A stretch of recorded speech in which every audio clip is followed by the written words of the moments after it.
up on last night's question about celibacy and spirituality.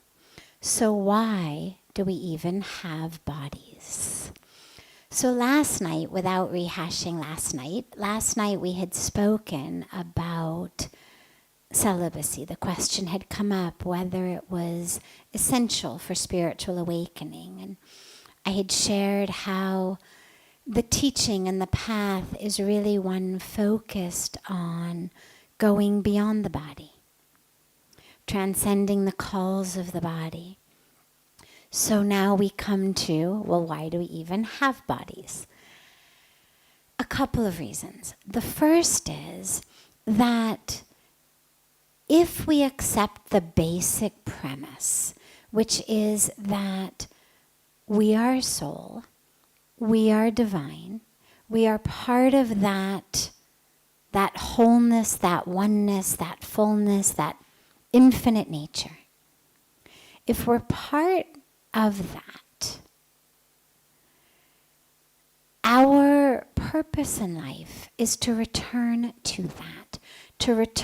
that awareness. And all of that which we do, all of our spiritual practice, all of the fruits of karma that's given to us, all of the way that we respond to the fruits of the karma that we get, is all in the service of remembering who we are.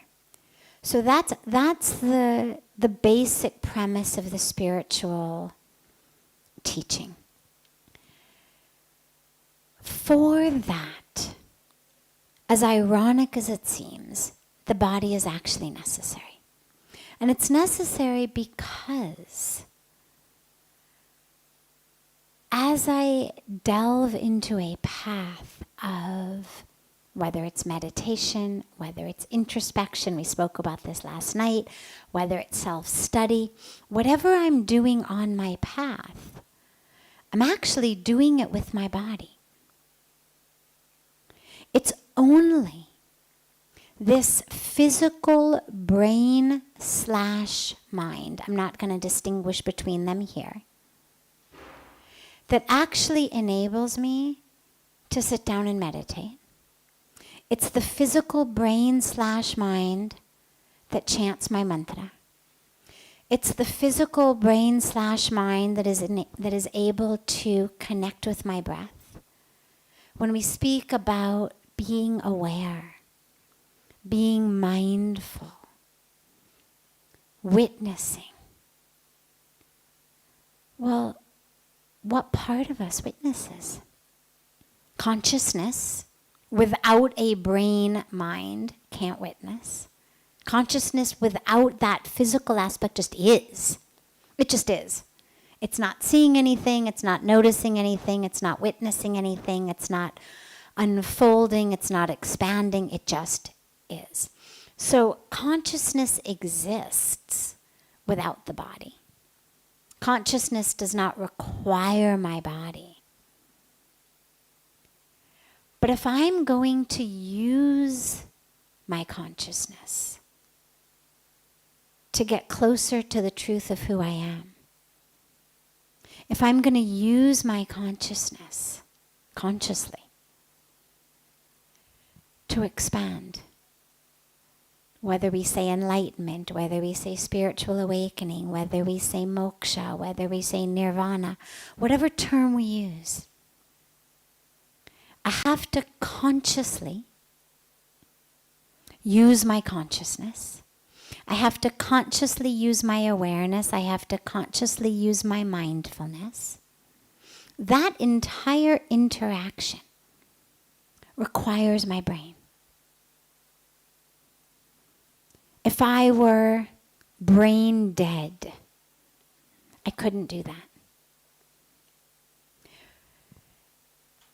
My academic background is neurology, and so I love all of the studies that show us how through a simple car accident or a stroke or an illness or an injury that impacts somebody's physical brain, suddenly you get incredible, drastic changes in the personality of the person. Literally, it seems who they are has changed. It's not just usually a matter of simple things as issues of movement or issues of sight or issues of memory. You get frequently these what seem to be shifts in consciousness, shifts in awareness. That's where it sits, the physical brain. I know this, it sounds very, very material. But this is where the beautiful interaction happens. We're not either physical or spiritual. It's not about body or soul. It's both. I am soul, but I have a body. And the purpose of the body is not just how quickly and easily and fully can I forget that I have one, or can I ignore it, or can I harm it. You know, interestingly, the Buddha, when he went on his path of awakening, before he sat under the Bodhi tree, before he did his meditation, went through a period of this real harm to the body. The austerities that are done in the name of religion or spiritual awakening. Extreme. Whether it's extreme fasting, whether it's extreme staying awake, whether it's extreme deprivation. And he realized this isn't the way. This too is extreme. And when he finally was enlightened and finally gave his teachings, there's a lot of emphasis on the middle path. So the body is not something that we have simply to ignore. It's not something we have simply to flagellate. It's not something we have simply to figure out how can I pretend I don't have it. The body serves a very important role, which is through this body, we are actually able to attain enlightenment. This is why the human birth is seen as the highest birth. It's ironic also in a way, because you look at animals and they actually seem to be so much higher than we are in so many ways. I mean, animals only harm each other for food or for protection. Animals don't, hurt each other just because they were in a bad mood that day. Or just because they could, or just to show another one, okay, look, We're the only ones who, for reasons other than food or physical survival, immediate survival, actually harm others and harm ourselves. So paradoxically, many, many animal species actually seem much more evolved than humans. But the one very, very important distinction, and the reason that a human birth is seen as the highest, is we believe that we are the only species that's able to look at itself. So the animal, even though it may be living its animal life with lots of animal integrity and peacefulness and doing the right thing, it's not able to witness that in itself. It's believed that humans are the only one whose consciousness enables them to actually be watching themselves and aware of themselves and conscious of themselves at the same time. And that's what's required for the spiritual path. Because if I'm just living, then I'm not going to have the part of me that's witnessing this, that's watching this, that knows that I'm not the role, that understands that I'm the one wearing the costume, wearing the mask, saying the lines, but I'm not that role. Yes, I may have the body of white American middle-aged female, but that's not who I am. It's just the costume I have at this particular moment, this particular intersection of time and space. It's the role, it's the costume, it's the mask. But if there weren't a part of me that was able to witness that, if there weren't a part of me that were able to sit in meditation and not be the role, I would never know that. And so our brain/mind, the very physical aspect of that, is actually required for awareness, for attention, for focus, for introspection, for gyan. Any of the three paths of yoga, the three main paths of awakening, Gyan Yoga, path of wisdom, Bhakti Yoga, the path of love and devotion, Karma Yoga, the path of action service. So these are the three paths that are given to us as the main ways to connect with God, to have enlightenment, to be self-realized. Every one of them requires a body. If I'm going to do anything, well, I certainly need hands and legs to do it. I need a brain to plan what I'm going to do, to understand what I'm going to do, to implement it. I wouldn't be a very good karma yogi with no arms, no legs, and no brain to plan or execute. Similarly, if I'm following a path of Jnana Yoga, of wisdom, of understanding, if I'm asking myself, who am I, who am I, who am I? Well, there needs to be a part of my brain that can do that. I need my brain. The consciousness that just isn't asking any questions. It's my brain that says, who am I? Not my sari, not my skin, not my blood, not my organs. Who does that? My brain does that. If I follow the path of love or devotion, still need the body. Whether we talk about love existing in our heart or love existing in our brain, either way, it exists in the body, in me. Feel it in me.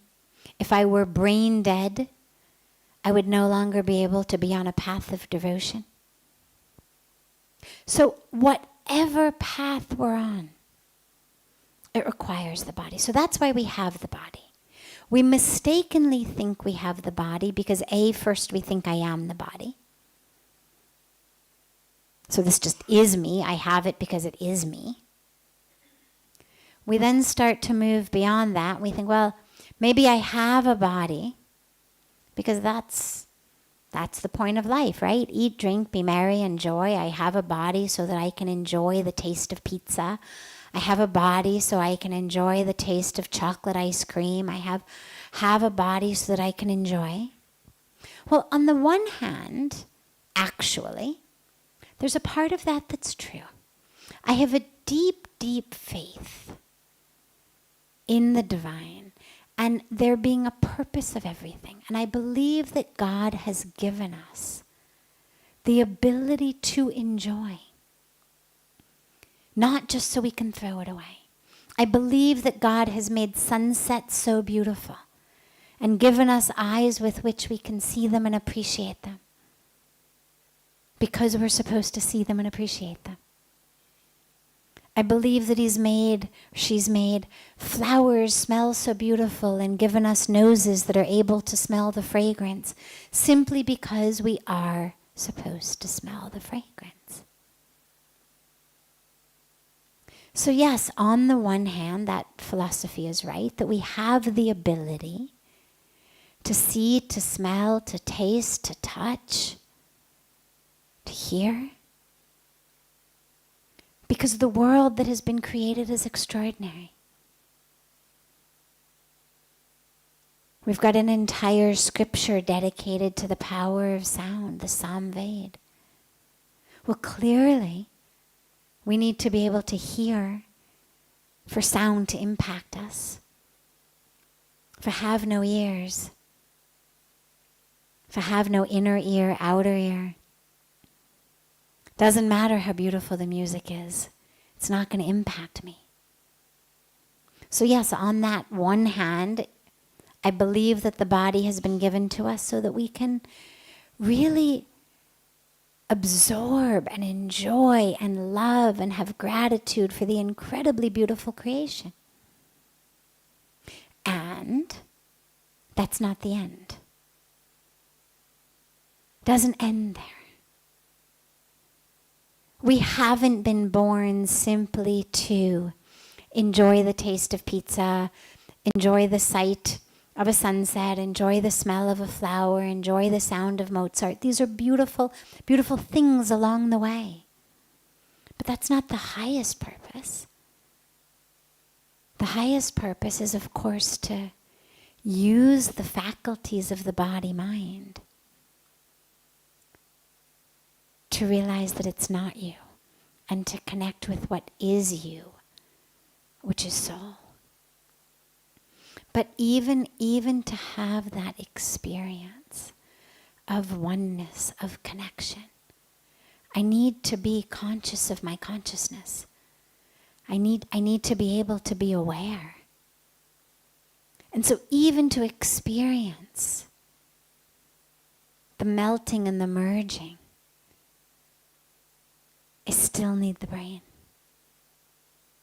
Because that's where my experience takes place. It's my organ, you can say, of experience. The nose would be our organ of smell. Well, the brain is our organ of experience, of interacting with the world. All of the smells, all the sights, all the sounds, it all eventually gets processed in the brain. This is how we interact with the world. So that's why we have it. But just because we have it doesn't mean we are it. We have it not so that we can be its slave, but so we can use it. I mean, you could say, well, why do I have a microphone? I have a microphone so I can use a microphone. I have a microphone so that those of you in the back can hear what I say. Last night when the electricity kept going out, we realized, how grateful we all are for the microphone. But just because I have it doesn't mean I am it. We're all clearly able to understand, I have one. It's great, I'm so glad I do. But there's a big difference between having something and being something. And there's a big difference between me using it and it using me. This microphone is not telling me what to say. But when we think we are our bodies, or when we fall into the trap of believing that just because there's a signal that says hunger or sleep or sex or this or that, that means that I have to do it. Well, I was hungry, of course I had to eat. Well, I was sleepy, of course I had to sleep. Well, I wanted it, so of course I had to have sex. No. We're not slaves of the body just because we have one. Any more than I'm a slave of this microphone, of what to say. But we use it. It's the only one we have. It's an incredible gift. And we use it for all that it can give us, ranging from gratitude and enjoyment for the miracles of creation, to the ability to take us into the miracle of the Creator. And that Creator within our own selves.